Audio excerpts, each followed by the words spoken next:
Mayor Segarra, former Mayor Perez, Chairman Poland, Superintendent Kishimoto, honored guests, and certainly the students in the back.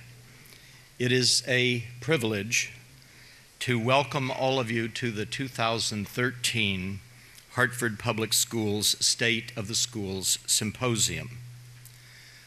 Some of you in the audience may not know that in addition to being president of Trinity, I am a professor there, and the academic in me simply cannot resist taking this opportunity to explain to the students gathered in the back that the concept of a symposium originated with the ancient Greeks who held assemblies at which information was shared and vital ideas debated and discussed, and that's why we are here.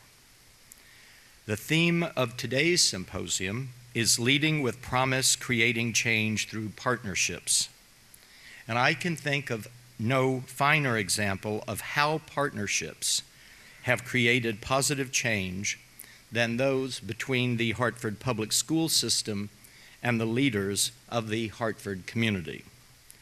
Since we arrived here in Hartford in the summer of 2004, I've witnessed significant transformations of the public schools, and the children are the beneficiaries of those transformations, as it should be, since they are our most important heritage to the future.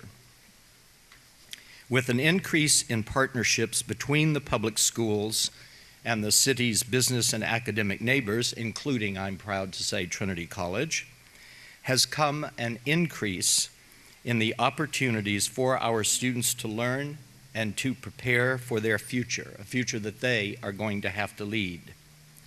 The Learning Corridor, which opened in 2000, is now home to our most recent partnership, the Hartford Magnet Trinity College Academy, which we established in 2011.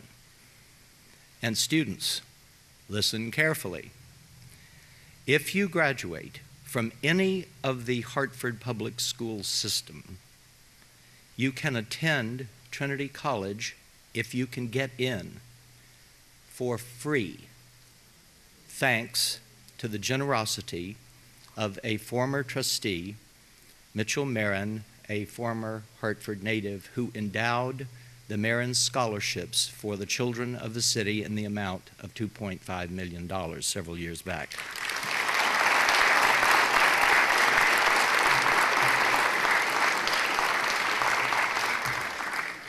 So I'm counting on all of you in the back. Get into Trinity and you'll be a Marin Scholar. An initiative as ambitious as the Learning Corridor is something that could be accomplished only through the collaboration of a community with a sincere devotion to improving education for the next generation, those who will very shortly replace us at our jobs. Through partnership, we built together what we could not build alone. This symposium, comprising the esteemed group assembled here, is an extraordinary opportunity to hear from national, state, and local experts, engage in scholarly debate, and prompt discussions that will continue well beyond today. We're happy to have with us this morning students from the Richard J. Kinsella Magnet School of Performing Arts. I'm going to ask them to come forward. They will lead us in the Pledge of Allegiance and then provide a vocal performance to start our session. So here come the students.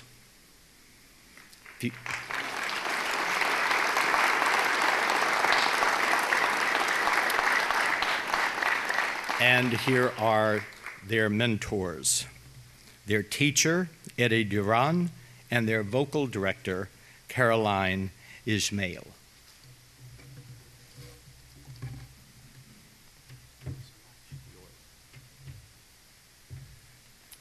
Ladies and gentlemen, if you'll please stand. Boys and girls, if you'll place your right hand over your heart. I pledge allegiance to the flag of the United States of America and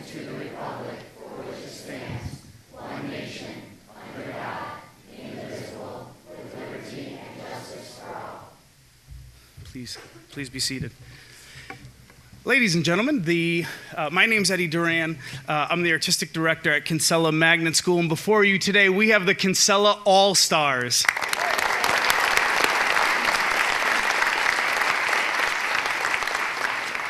You should know that in 2007, Kinsella became a performing arts magnet school. At that time, our overall school index was at 39%, and we were on a mission aligned with the vision of the leadership of this district to close that achievement gap.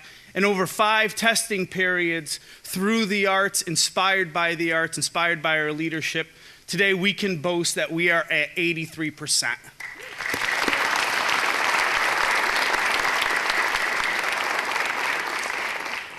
And I can't help but take a shameless plug that these students are performing in June 4th. They're performing in The Little Mermaid. Tonight, I got to plug this one too. We're doing Romeo and Juliet at 5 o'clock at Kinsella Magnet School, so I invite you to that as well. We put on over 19 productions a year, 80 shows a year.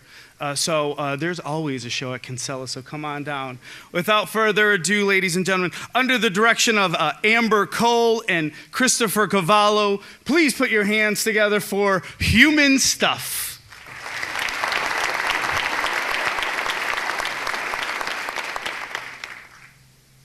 Scuttle, look what we found. More human stuff, eh? Let me see. Could you tell us what it's for? Wow, this is special. This is very, very unusual. What is it? It's a dingle hopper. A dingle hopper. Oh, these babies are fantabulous. Absolutely indispensary. When it comes to dingle hoppers, I'm a regular encyclopedia.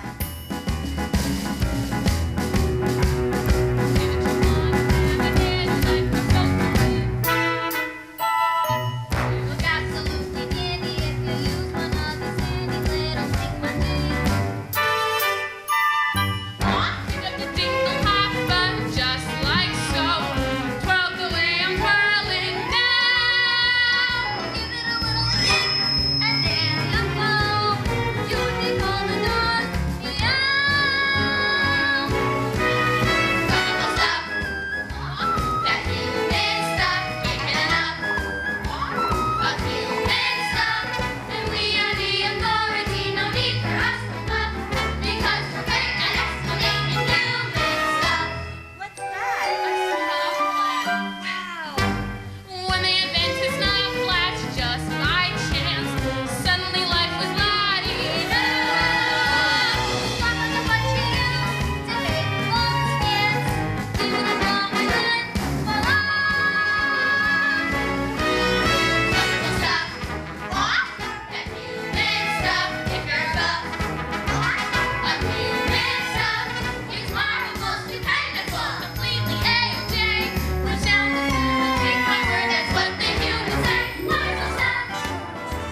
That human stuff, none is fluff. That human stuff, heaven knows it's really gross for us to get the fun. And once you got a who's my jing, A thingamaboy. A watchamaking. that's all you need to bring you up to stuff. Right up to stuff. with proper dingle hopper groove, and rest assured you'll look with human geography. Human stuff.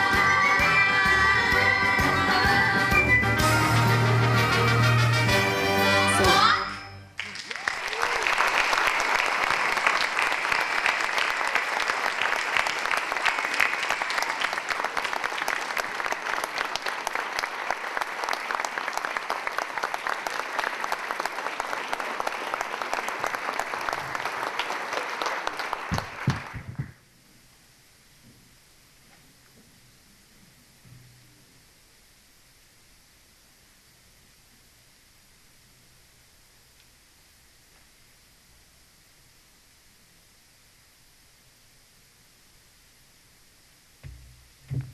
Unbelievable. The talent in the city of Hartford.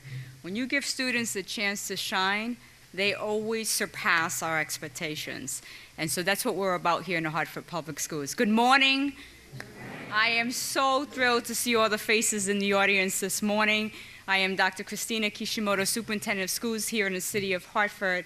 And it is just so exciting to see leaders that represent organizations throughout the city and state and national leaders come together for what is one of the most important conversations we should be having, which is how do we ensure that we have great schools for all students in all neighborhoods. Today's focus conversation is about Hartford Public Schools, but the fact is that this is so compelling of a conversation that needs to be had nationally. And I'm very excited about the leadership that's here to ensure that this conversation continues at this level. I thank the students at Kinsella and the leadership at Kinsella for the work that they're doing and continue to do with our kids. Our students are just so impressive. I thank David Fay as well, who's the CEO here, who is hosting us today, giving us this great venue for this important conversation. We have such great partners. President Jones from Trinity College never says no to me, and I appreciate that. I am selective about what I ask him for, but I don't have to ask much. He is just, such a key leader here in the city of Hartford and just brings such national presence to the work of education at the college level, but also in K-12, and just understands that continuum for our students here in the state of Connecticut. Governor Malloy has just joined us. I thank the state leadership for coming here as part of this conversation. So often we are in different venues, kind of visiting each other to have this conversation kind of in pieces, and we've really worked hard to bring us all together under one house, along with Mayor Segarra, the leader of this city, Matthew Poland, who leads the Board of Education, Jose Colon Rivas, and Richard Waring, who are board members here today, who are so important to the collective policy conversation that we are having and need to have in this state. Joining us today as well, I believe we have Representative Vargas here. We have Representative McCory and Representative Rojas, and I thank them for being here with us. Former Mayor Perez, I thank him for his support of me throughout the years. Linda Kelly of the Hartford Foundation for Public Giving. Susan Dunn of the United Way. Susan Dunn and Linda Kelly and the mayor and I have this ongoing partnership around community schools, and we are an ongoing team. Jennifer Alexander from ConCan is here as well. Eric Daniels, who has been the thought leader around Achieve Hartford, and David McDonald, who is a city council member and former chairman of the board. I also want to make sure that I give a thank you to my staff, Dr. Alex Nardone, Chief of Staff, Jonathan Swan, who is leading our K-12 education, Eddie Henao, Assistant Superintendent for Early Literacy, Carol Collins Alinjaha, Chief Academic Officer, Paul Altieri, my Chief Financial Officer, very important these days in terms of our conversation, Kelvin Rodon, Chief Institution Advancement Officer, Jill Cutler-Hodgman, Chief Labor Officer and Legal Officer, and Donald Slater, my Chief Operating Officer.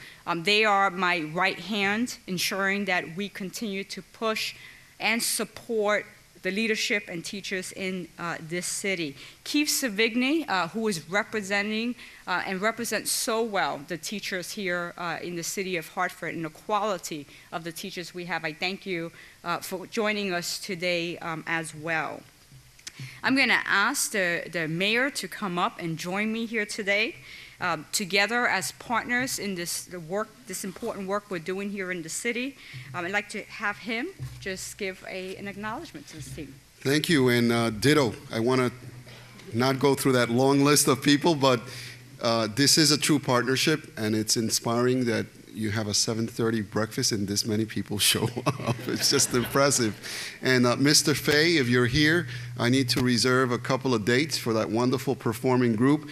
It shows that we are well underway to building an artistic pipeline to nurture our Hartford stage and theater works and Broadway. We have incredible talent. You know, education is such a priority, I think, not only for myself as a mayor, but for each and every one of you who is either involved in the efforts through your work, through your collaboration. So I'm deeply indebted to each and every one of the partners that is represented here today. For our guests, thank you and welcome for being here. From those of you who have traveled here from out of state, to our governor, what can I say? You've been an incredible partner. Everything that we have asked of you, and you have even gone beyond that by your own initiatives to strengthen our system, to resource it, to give the children of our city a true opportunity at reaching their best so that we can ultimately close that cycle of poverty that has victimized us for so many decades. Thank you. Thank you, everyone that is here. I look forward to building and strengthening these collaborations. President Jones, I'm sort of wearing your colors today. I didn't graduate from Trinity, but I recognize the great contributions that you are making and continue to make to strengthen our system. Thank you, everyone. Enjoy the presentation this morning. But in the words of one of my predecessors, go Hartford. Thank you.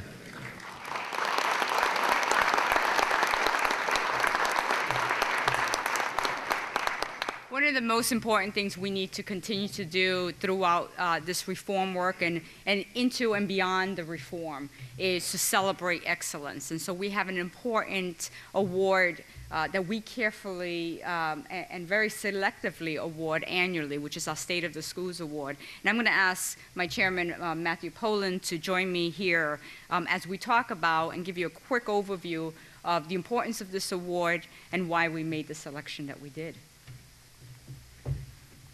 Good morning, everyone. I'm delighted to be here at this symposium and the State of the Schools address as both the leader of the Hartford Public Library System and the chairman of the Board of Education. Public education rocks in our city. And as you've heard already, the differences have been tremendous over the last 7 or 8 years. So I'm delighted to be here today and delighted to have the opportunity to talk a little bit about the Superintendent's State of the Schools Award. It's given to an individual or organization who has made a significant impact on Hartford Public Schools. This year, we are thrilled to present this award to our governor, Daniel P. Malloy.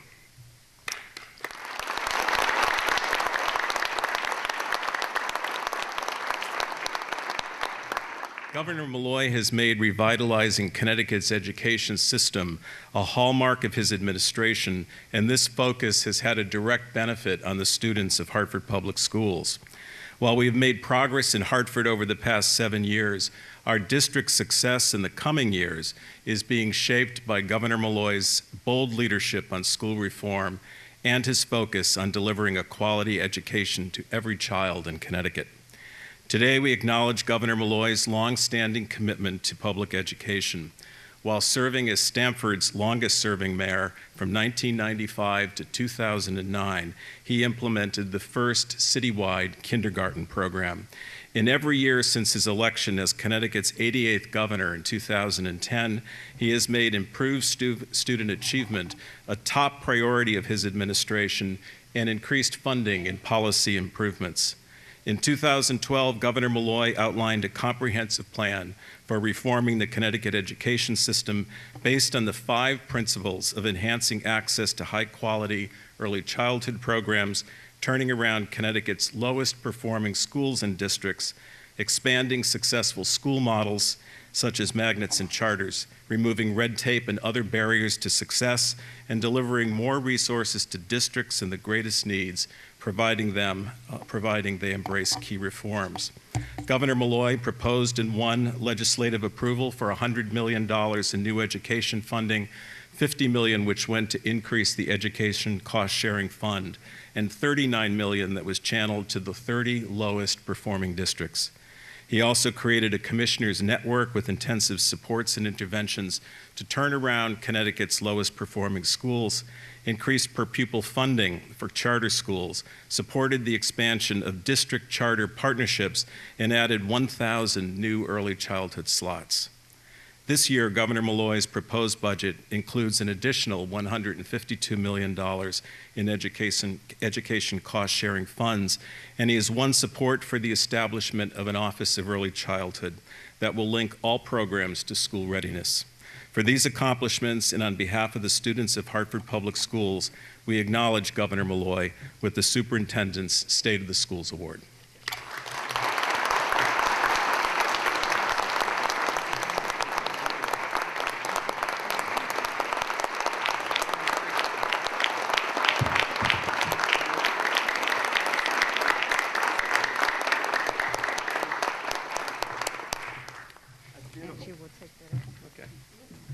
It's great to be with all of you. Thank you very much for the honor. It means a great deal to me, particularly when I consider that Jay Fishman from the Travelers Foundation is a prior recipient, Linda Kelly also a prior recipient, and Chuck Shivery was also a prior recipient.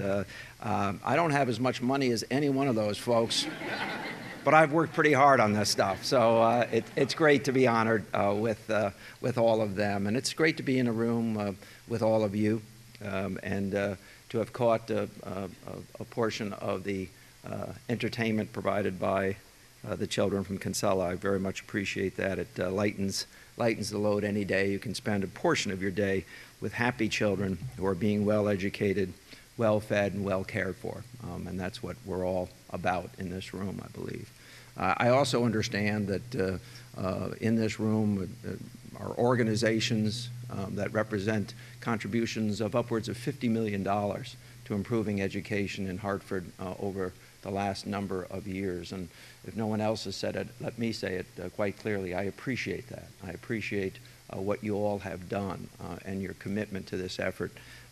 We didn't get in trouble, the likes of which we have experienced in public education overnight, and we're not going to get out of it overnight. This is a long, hard struggle. In my administration, we frequently say, actually, I frequently get repeated by my fellow employees, change is hard. Everybody says they want change. Everybody says it, until you show them what it looks like. And what it looks like is getting outside your own comfort zone. What it looks like is changing relationships. What it looks like is sometimes severing relationships that really aren't supporting what the ultimate goal is. What change is setting priorities and then spending your dollars according to those priorities. Change is hard to bring about, particularly in a state that Samuel Clemens referred to as the land of steady habits. Now, that worked pretty well when Hartford was one of the 10 richest cities in the world. But when it became one of the poorest cities in the world, the unwillingness or inability to change your ways is a gigantic anchor on us in our generation, but more importantly, on the generations that follow. I mean, we've made out pretty well, those of us in this room, whether we were educated in Hartford or in some other school district or private school. But if we don't make the kinds of changes that everyone in this room is committed to making, holding people responsible, our children, our parents, our teachers, our administrators, our school leaders, and our city leaders, if we don't hold everyone accountable for real results, then we're simply using words to describe something that we think makes us feel better but doesn't do the job. If we don't change how we spend money, if we don't implement that which we know works, and we do know what works. Even in the poorest school districts, we know what works. Even in the poorest schools, we know longer school days works. More intensive concentrations on literacy works. Interventions work. We know that. And we have to have the strength and the willingness to implement each and every one of those things that works. And find a way to make sure that every child reaches his or her level of potential success. Many of you in this room have heard me say and decry this concept that we lived by for so long in public education, that it was our job simply to give children the opportunity to learn. But that was not what we should have been talking about. Children don't should not have the option to say yes to the opportunity or no to the opportunity. Because every time they say no to the opportunity, particularly based on poverty, particularly based on failed structures and infrastructure, what they are also saying is no to the next generation and the next generation and the next generation. So what we have to be about in Hartford and New Haven and Bridgeport, in New London and Norwich, and Norwalk and Stamford and Danbury, and all of the other lower performing school districts is getting so far outside that box that we are willing to do anything and everything to improve the achievement of our children. That's what this is about. And getting over that change is hard and that uncomfortable feeling that so many of us have had as we've pushed the envelope. Because ultimately, we can break this parade of failure. We have the tools. We know the way. I don't think we're going to reach 100%. We might not even reach 90%. But can we reach 70 or 75 or 80%, as opposed to the overwhelming numbers that we have failed to properly educate? When you consider that many of our urban school systems have failed to do the job for 40% of their students, can we at least improve that very substantially so that we can say to Hartford, New Haven, and Bridgeport that you are preparing a workforce for the future, that has a future, that will be employed, that will help our state move on, move forward, and create jobs. That's what we have to do in this state. And I very much believe that that's what the work that is underway in Hartford is all about. It's about opportunity, but it's about seizing opportunity. It's about the future, but it's about making sure that our children are ready for the future. So I'm empowered by your presence and your commitment and all that you're doing in Hartford and the progress that I'm seeing so clearly demonstrated in the reports that will be discussed today that I had an opportunity to read last night about where we are in our communities and the breakdowns of our neighborhoods and about the progress that has been made in so many of our schools. Let us implement that which works. And when we do, we will have the victories we expect. So thank you very much for this award, and God bless you all.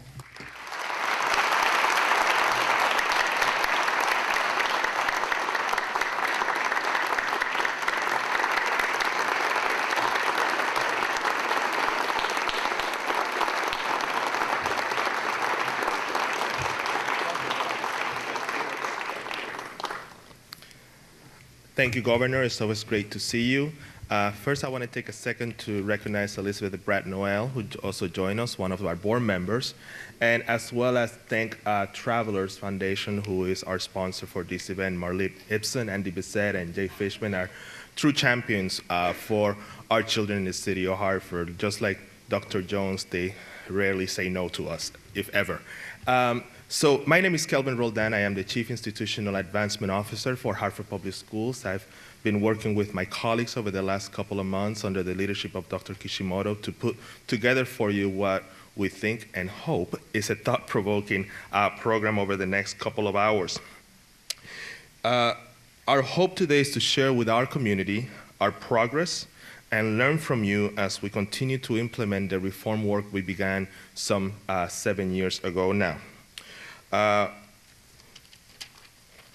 also want to thank and take the opportunity to recognize some of our out-of-town guests. I think the award for longest distance all the way from Washington. Our dear friend and Director of Policy from the Center on Reinventing Public Education, also one of the authors of one of the reports that you have in your possession, Christine Campbell. Christine, thank you for being here. I also want to take the opportunity to recognize the Division Director for the National Governors Association, Richard Lane, who has joined us as well. Corey Bowman from the Netter Center at the University of Pennsylvania, Associate Director. Thank you for joining us, Corey. And last but certainly not least, Dr. Janice Brown, who I like to refer to as the champion of the Alpha chapter for Promise programs nationally. She is the executive director now of the Kalamazoo Promise. In your possession, you should have two reports. One of the reports is called Improving Student Opportunities and Outcomes in Hartford Public Schools, and that is authored, as I mentioned, by Christine Campbell, as well as Bethany Gross from the Center on Reinventing Public Education. The second report that should be in your possession is our neighborhood assessment, factors impacting student and family success in the city of Hartford. Our desire and hope is that you use these reports to think about the work you are doing with us and helping us shape the future of our work together. As a quick side note, the superintendent will be making her State of the Schools address immediately after Dr. Katie Martin. However, there's not going to be a major transition from that to the panels. So if for some reason you have to get up, walk around, do whatever you need to do, the point to do it would be immediately after Dr. Kishimoto finishes her State of the Schools. So let's get going. So Dr. Martin and Angela Colantonio were commissioned by Hartford Public Schools and Dr. Kishimoto as a follow-up to a report that we did a few years ago in partnership with the city of Hartford. And this report takes a look at the city of Hartford as a whole, aggregating various factors to come up with a series of scores, if you may, that allow us to understand exactly where our city on a neighborhood, at the neighborhood level, how is it doing. Dr. Martin is an assistant professor at the Department of Allied Health Sciences at the University of Connecticut. She's an expert in public health, nutrition, and food and security. And let's just bring her up and get this going. Thank you.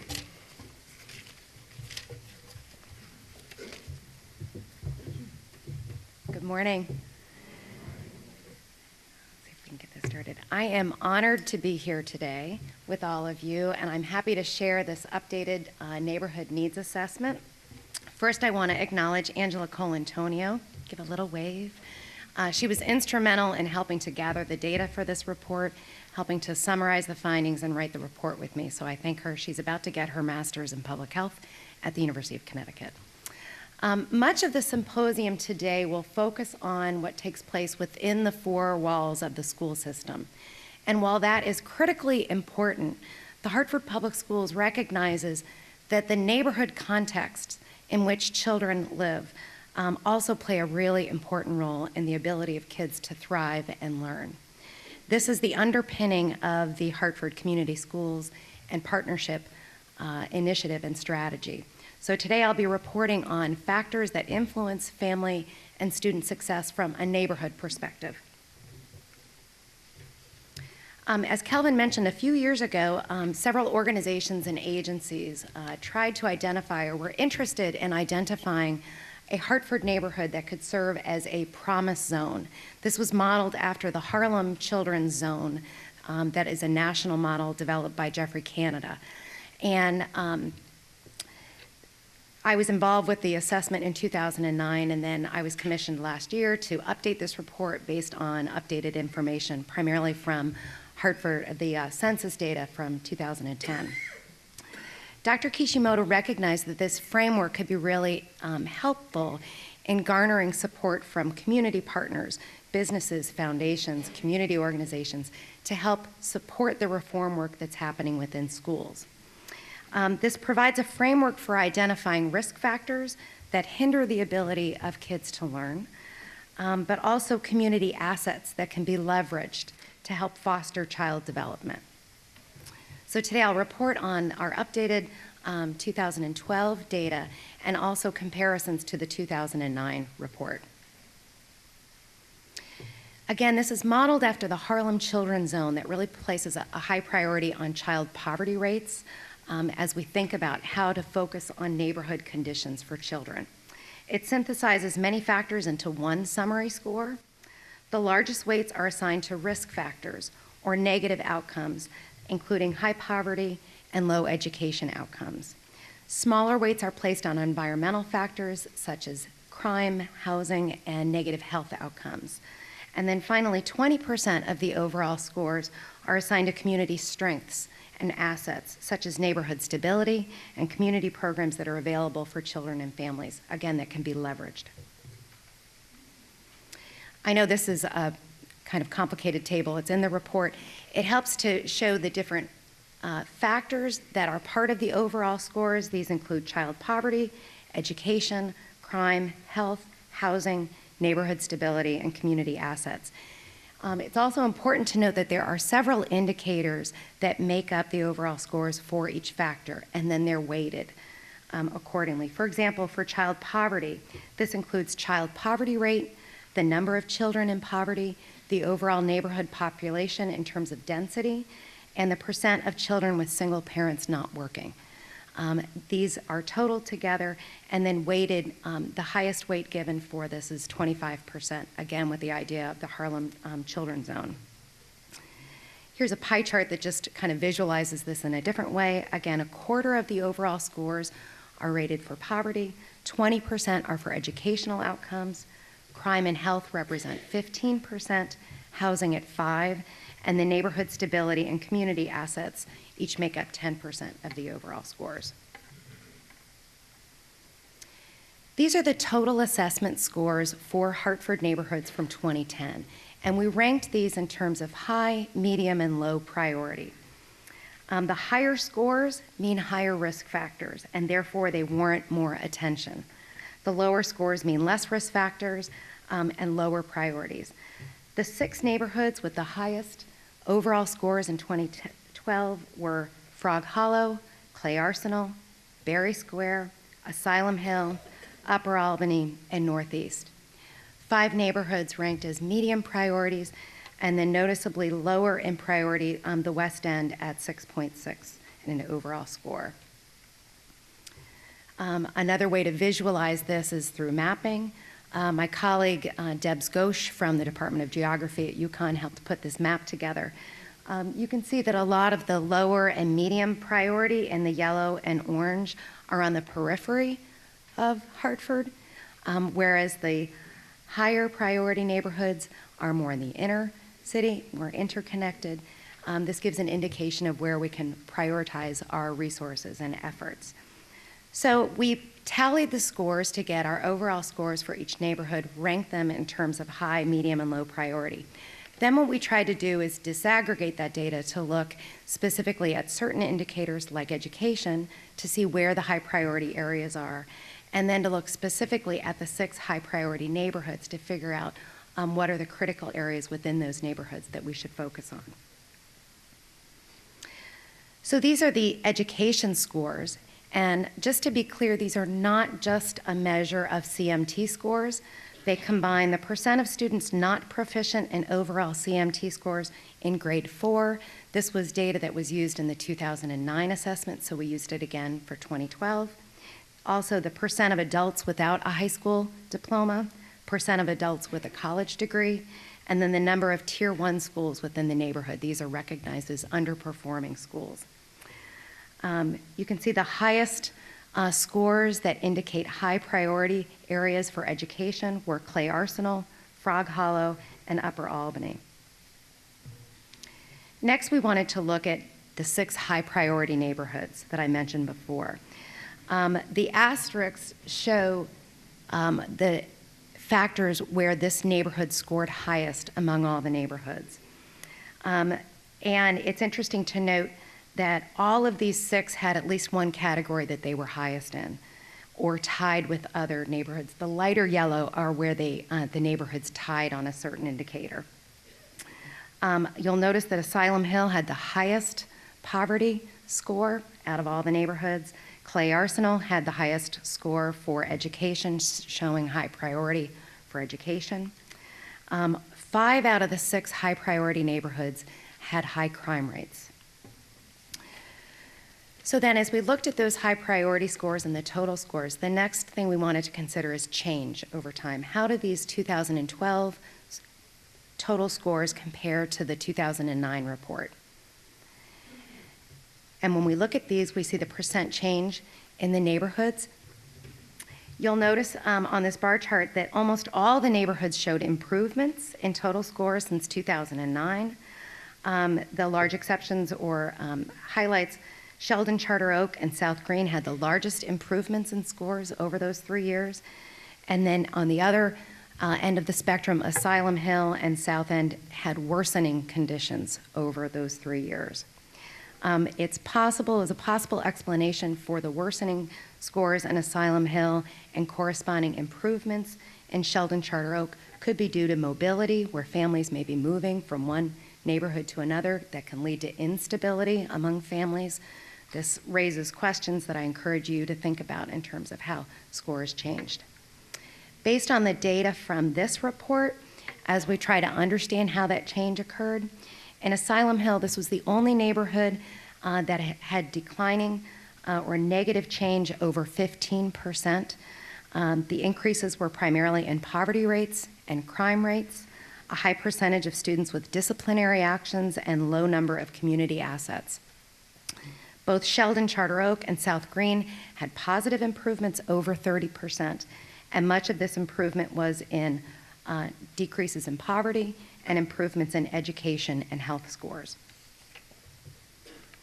So the key findings from this report are that most neighborhoods showed improvement. I think this will be echoed in a lot of the other reports and information that you'll be hearing from the superintendent. These results are promising, and yet there are pockets of consistently high priority areas that warrant attention. Frog Hollow and Clay Arsenal remain the 2 neighborhoods with the highest risk scores. They also scored highest in 2009. So we need to ask ourselves, what additional resources or services or opportunities can we focus in on these 2 high priority neighborhoods? 2 neighborhoods declined in conditions, most notably Asylum Hill, and 2 neighborhoods improved significantly. This information is meant to spur dialogue and action. We recommend that you read the report, understand the data, share the report with others who do work in Hartford. Ask yourself why change occurred and what can be done in the neighborhoods where you live and work and congregate to help support schools and families. The school district can't do this work alone. It will take a lot of partners with spheres of influence, all of the great work that you are doing to help support schools. Addressing the neighborhood risk factors will require collaborative work among a lot of partners. Be strategic about the role that you can play in influencing the work that's happening in our school system. So for example, if your niche is in housing, you can use this data to try to understand where the high priority areas are with regard to housing.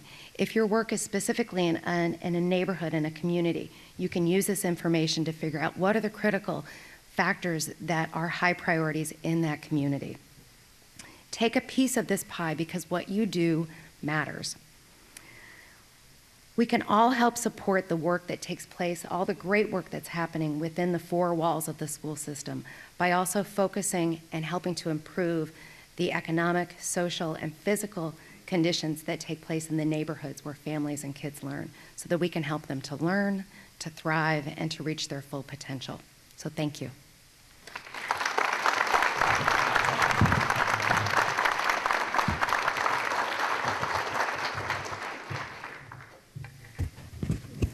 Thank you, Dr. Martin, for that overview of reform, work implementation.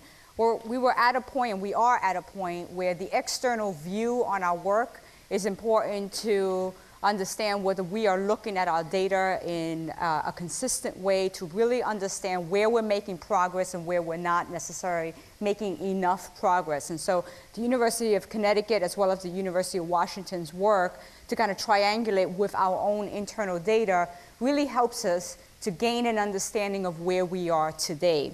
And so what I am going to do is talk about the state of our schools and where we are in terms of our progress. And I'm going to start by giving you an overview of where we are and then kind of weaving a narrative around those findings. So we know that we are providing better schools today for our students overall. And that's our most important work. We also have steady, ongoing progress towards closing the achievement gap. And this will continue to be something that we monitor very closely because our students in the city of Hartford need to perform at the same high level as our students in the rest of the state of Connecticut. We also have significantly increased our high school graduation rate. When we started this work in 2006, we were at 34% of our students graduating when we looked at our cohort graduation rate. And we are today at about just over 65%, so a 31 percentage point gain in high school graduation rate in 6 years. We also have seen improvements in most neighborhoods, as Dr. Martin shared, in terms of those assessment indicators in the past 4 years. And that's not just the work of education, that's the collective work of everyone who's in this room, working in terms of housing and health and all of the other services that are important to creating a great city to live and work in. So in terms of kind of creating this narrative, I'm going to talk about who we are, where we are, and where we're headed. Who we are is really about being leaders in the reform work and making sure that we push the agenda in the state to create great city school system, not just for Hartford, but Hartford and Bridgeport and New Haven and Waterbury, who are doing this important work as well. In terms of where we are, the last 2 years I have been emphasizing the importance of ensuring that we see progress in every one of our schools, and I thank the principals who are here today, as well as ensuring that we continue to have that strategic alignment. And where we're headed is about presence and sustainability. I love the word presence because that really is about ensuring that we are present for our students every single day that we are walking into schools, that we kind of take away all the distractors that we as adults bring into classrooms and into schools and into leadership, and say we are looking at you in the eyes and understanding what you are coming to me with today in school. But also at the high level of the state policy work, as a school district that represents 25,000 students in the state of Connecticut, the Hartford Public Schools has to be present in state policy work. And so as we talk about who we are, it's important to understand the context that we work under. If we look at city and state context, we are a school district that is the seat of state government. We are the state capital district here in Hartford Public Schools. We are a small, eclectic capital city with tremendous resources. Our Wadsworth Museum and our local public library system were recognized this year, and this isn't the first time they were recognized as national models of excellence. We have great public parks, and we're a riverfront city. We have great opportunities here. Look at the theater we are sitting in. We also have great business and industry that are part of our city structure. We have quality higher education institutions in the state of Connecticut, and even concentrated here in the greater Hartford area. We also have 87 language groups. We're a hub of world culture. We basically represent the United Nations. That is a wonderful opportunity that we have here, not only in terms of the work of education and the diverse students that we have, but in terms of the workforce that we can provide to you in business and industry.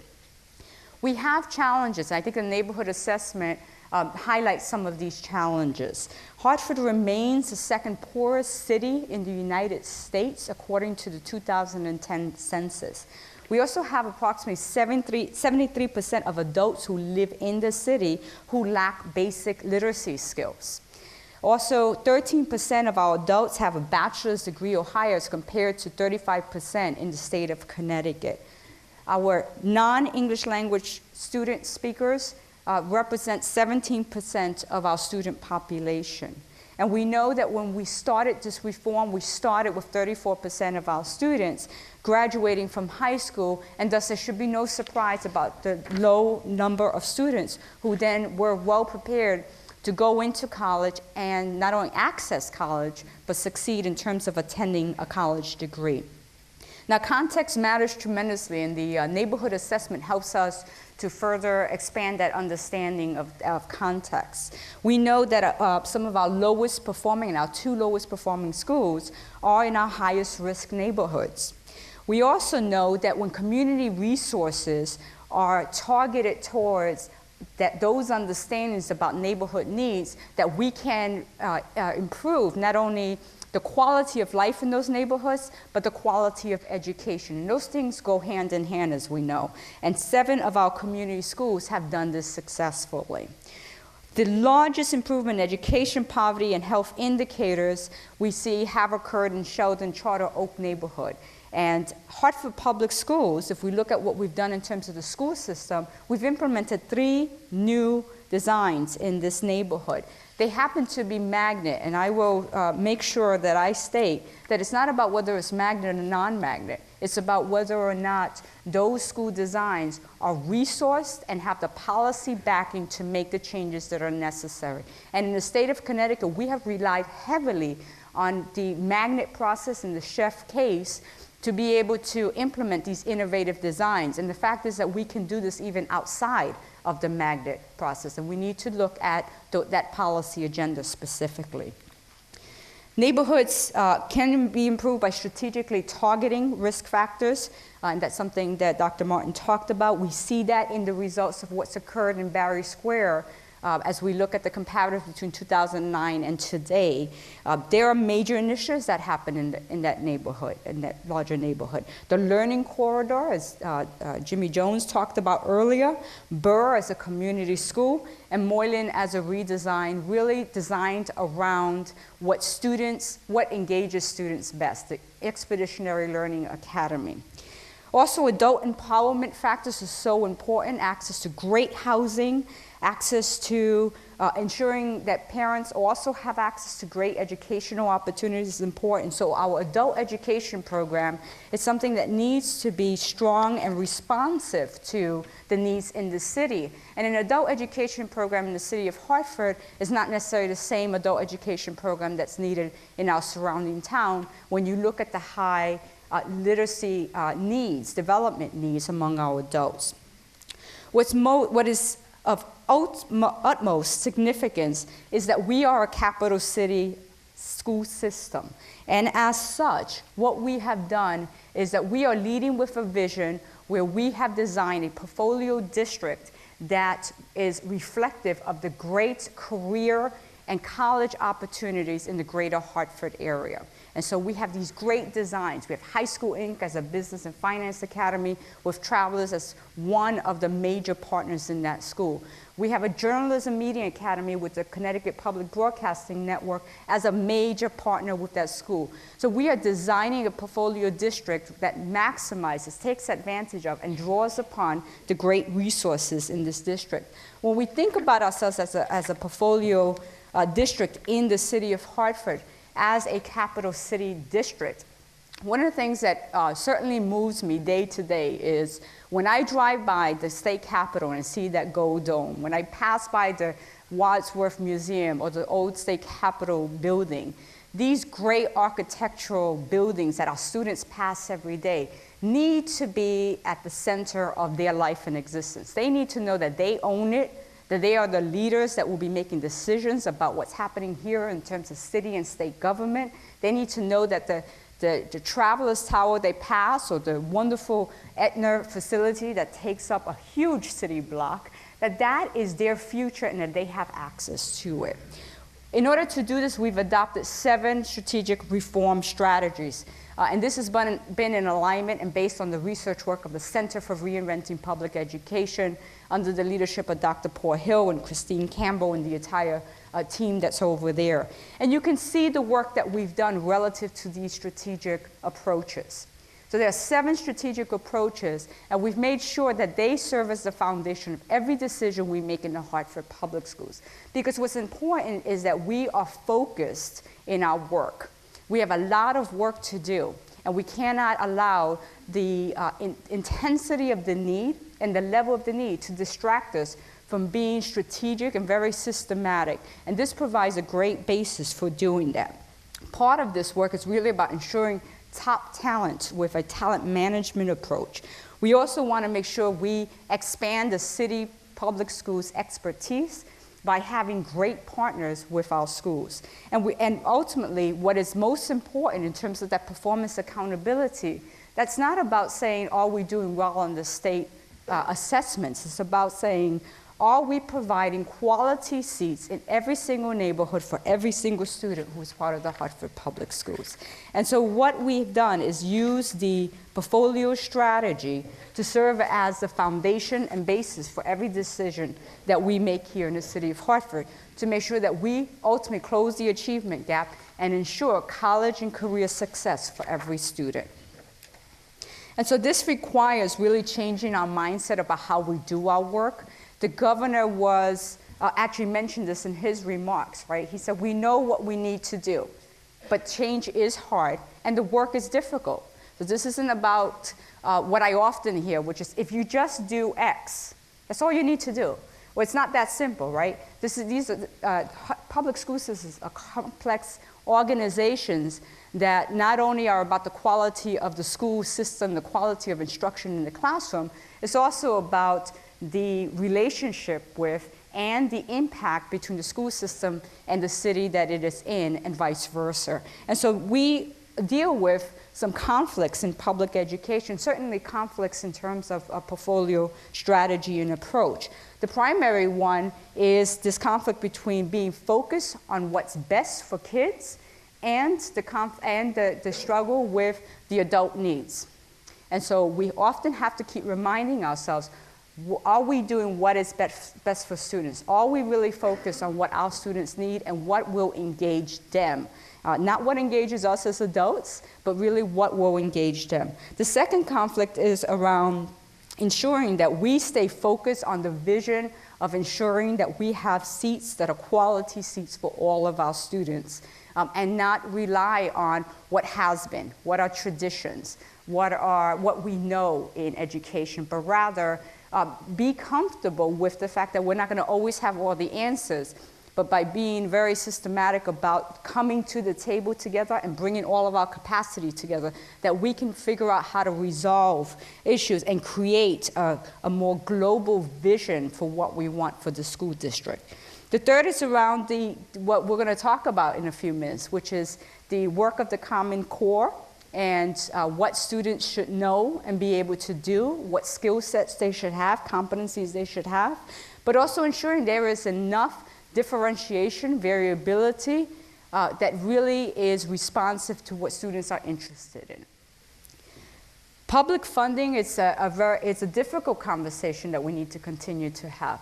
The school system is reliant heavily on local and state funding, and so we have continued to diversify our funding approach, and we have a larger contribution annually from philanthropy, from our corporate partners and such, but there needs to be a strong public funding structure to continue to support not only the operating costs, but the innovation and the work that we need to do to keep moving this forward.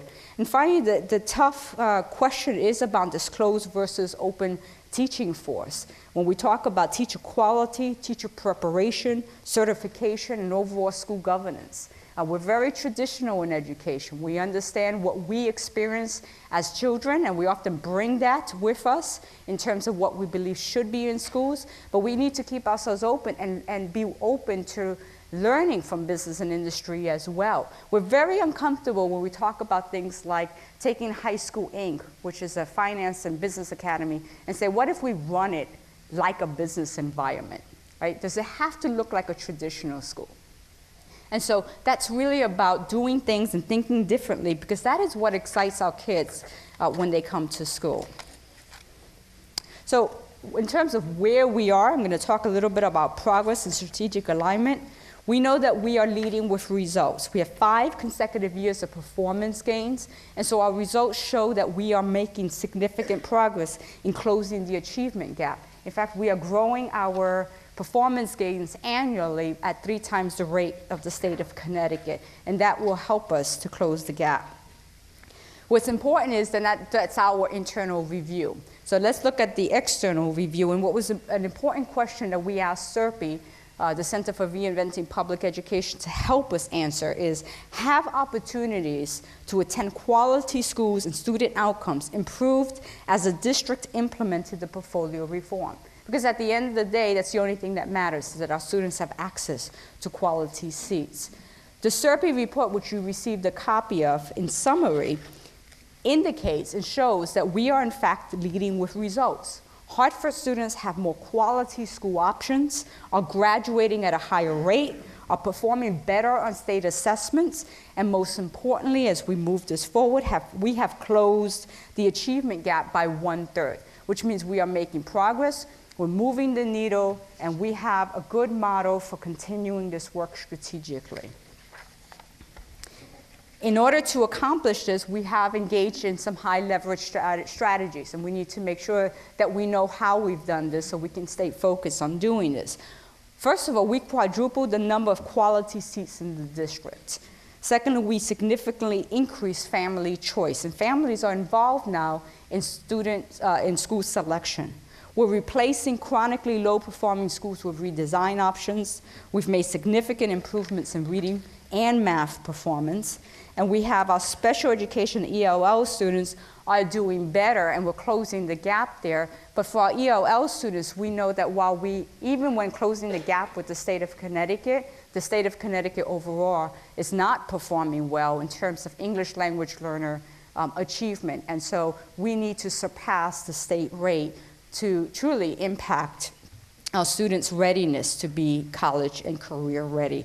We've also boosted state SAT taking, which is a gateway to college attendance, by providing free in-school, during the school day, testing for our students, removing the impediments of finding a babysitter, of making sure that mom can get you to the testing site, of the paying for that test. Students are taking the test as part of their curriculum. An important high leverage strategy is that we have fearlessly engaged in school redesign based on the data. We are saying that we are not going to be tolerant of allowing low performing schools to just continue to exist.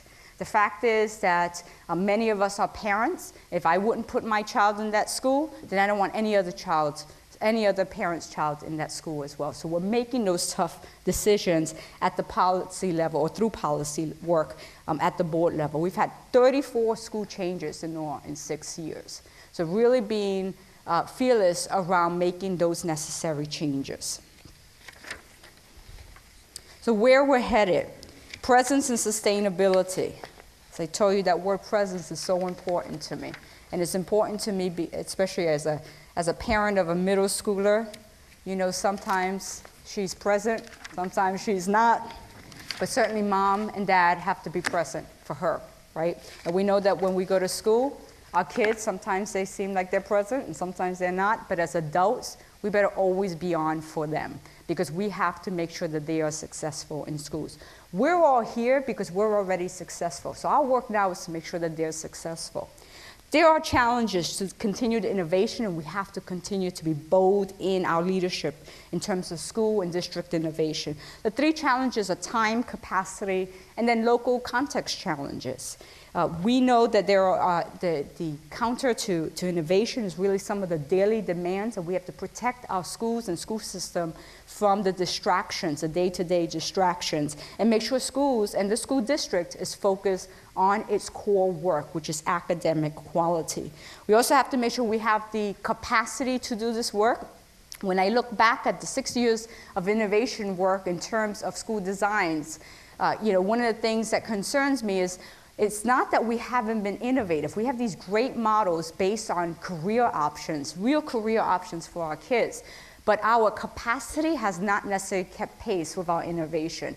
And so how do we do that simultaneously? And so we have these designs that we say often, they didn't necessarily work. This redesign didn't work. It wasn't because it wasn't innovative. It wasn't because it's not aligned with a college and career option. It's not because the community didn't want it. It actually came from the community and the kids. But what is the capacity that we need to implement a design with full fidelity and resources so that, in fact, we can see that success? The economic health of the city also is tightly aligned with the health of the school district. And so we continue to need to have conversations. If we have conversations about the innovation work of the district, we need to have conversations as well about how we maintain, accelerate the economic health of the city overall. counter challenges to support continued innovation that really have helped to move this agenda is that the district and school budget is transparent. We have pushed 80% of our funds into the schools and reduced the reliance on centralized services in central office. And this work has been done through the leadership of the Board of Education. We also have a leadership succession planning in place. As we continue to do this work, we want to make sure we don't lose the capacity we have and have built in the district. We want to make sure that we are able to continue this work with great understanding about what has come before. The board has a tremendous commitment to the reform plan implementation and the portfolio approach. And this is important because the board also plays a critical role in terms of also informing state policy work, and we've been doing that and have done that for a number of years. Business and philanthropy support and expertise have been partners with us and has been important to us. And new state reform legislation and targeted educational course share dollars have been important to us in the last 2 years as we continue to know that our education systems, even nationally, are being squeezed in terms of trying to do more with less each year. So I have a core for bold policy leadership as we continue this work in 3 areas. One is innovative school design work. We know that we have a number of schools that work for our kids. A school like Achievement First Hartford should be replicated, and we need to get beyond whether it's charter or magnet or neighborhood or partnership school. We need to get back to, is this good for kids? Journalism and Media Academy has a tremendous design that some of you may have heard about, but I don't know if you understand the extent of it. I approached the Connecticut Public Broadcasting Network and I said, what do you think if we had part of the school in your building with your professionals? And Jerry Franklin, the CEO, said, oh, tell me more about this. And we talked for a few minutes, and before I knew it, he ran with it. And just being open to thinking about how we design schools differently, and also having leaders in the community who can help to push this agenda is a tremendous resource for us. So now our students begin at a more traditional, but still a very state-of-the-art school, Journalism Media on Tower Avenue. And for the 12th grade, they're going to be in a facility that is a business facility with leaders in media, in the area of media, that they're going to interact with on a daily basis. We also need to allow school governance designs to reflect the industry-based school model. High School Inc. is a great example of this, and I thank Marlene Ibsen for her thought leadership around this, because she and her colleagues at the Travelers continue to push Terrell Hill as principal around ensuring that this is a school that truly reflects the business model. And this is something that we need to be comfortable with allowing, because it's so exciting for our kids. In fact, it's exciting for our teachers as well, who love to work in these designs. Second is presence. It's really changing our mindset about cities in this state. We often talk about cities as kind of this forgotten group in terms of a residential area, in terms of a school system, in terms of a number of areas. And what we want to make sure is that we recognize and support our cities in the state of Connecticut as economic and educational centers of innovation for the state. And this is something that the mayor continuously is pushing for, is that the Hartford, New Haven, Bridgeport, Waterbury, these are cities that can offer so much more and can be called upon to offer so much more, and should be seen as that innovation center for the state, driving state work. Third, policy leadership. It's making sure that as a district and as a city, we are at the state capitol pushing the policy agenda around everything from education reform to housing and neighborhood revitalization to a talent management approach that's needed in terms of attracting talented educators to the city of Hartford. Finally, the state of our schools.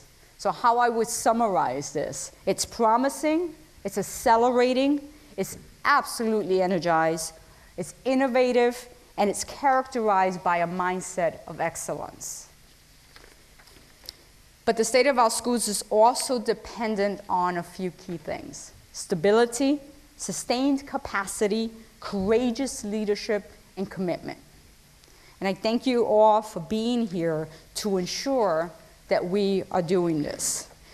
Finally, I'm going to just close with a minute presentation from our students. It's always important to come back to the student voice. So after 6 years of reform, what do students say about their school?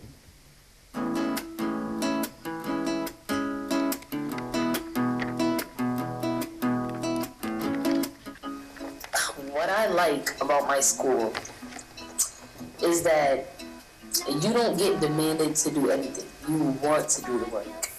We have lots of nice teachers. The teacher takes time to take their time to help you understand the work better. Friends are so close that you can lean on them whenever you're having a problem. College readiness.